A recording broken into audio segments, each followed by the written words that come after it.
I wanted to drop something real good that is that will encourage you, that I believe will encourage you. It has encouraged me. Thank you for liking the video, and don't forget to subscribe. But moving on from that,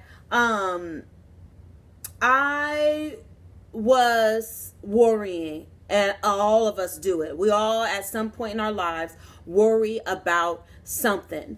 And I remember years ago, I would set a time for something I called noonday prayer, and it was actually one of my god sisters had asked our pastor back in the day, can we start coming up to the church for noonday prayer from 12 to 1?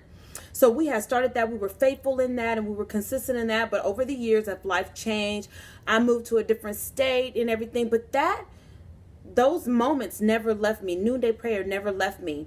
So anytime it was getting close to noonday prayer, I would feel that, and I'd be like, "Ooh, it's time for noonday prayer," and I would go into prayer.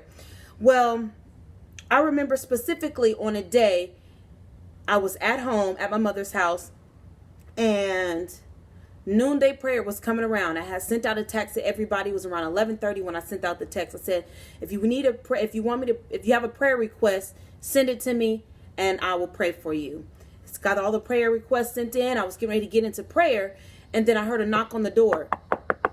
And we were struggling at this time. We were struggling to pay the bills. So the people that were knocking at the door were coming to turn off our electricity. And noonday prayer had started, and I was like, let me go see what's going on, because how my room was set up, I could see people who walked to the front door. And I was like, well, let me see what's going on, because I could kind of hear the ruckus. And I felt the Lord say, stay in prayer. And I was kind of like distracted, and I was kind of looking in and out the window, and he was like, stay in prayer.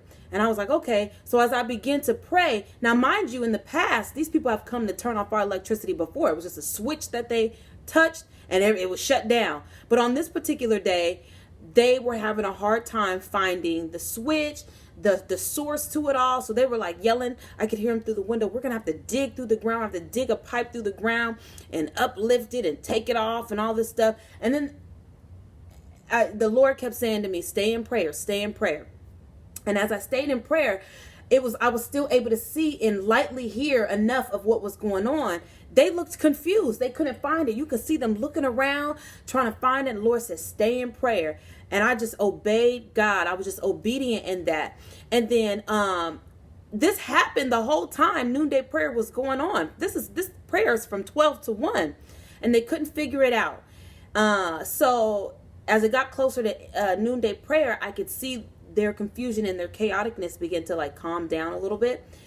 And when noonday prayer was over, I felt a release to go out into the front door to see what was going on. And they came to a conclusion where the people said, listen, we were unable to cut the power off, so here's what we can do. They wind up writing up a contract on line paper, and they were saying, if you make X amount of money or a payment of this amount every 2 weeks, we will keep the power on, and it'll go towards what you owe on the bill. And all I can say was, y'all better praise God. It was my grandma in the house. I think it was my uncle. And I'm not sure if my sister was there, but I just remember like, y'all better praise God. God did this. God did this. And I don't even think they got it. They just was like, okay, that whole thing. But in the midst of me praying, I specifically heard the Lord say, if you focus on my business and take care of my business, I will take care of yours. And I don't know anybody that is greater than God that can handle it better than he can. So I hope this message encourages you. Focus on what God has told you to do, has called you to do, has placed in your spirit to do, especially when it comes to prayer. If you set a specific time aside to be in communion with the Lord, stay with that. Be faithful, because he will honor that. He will bless that.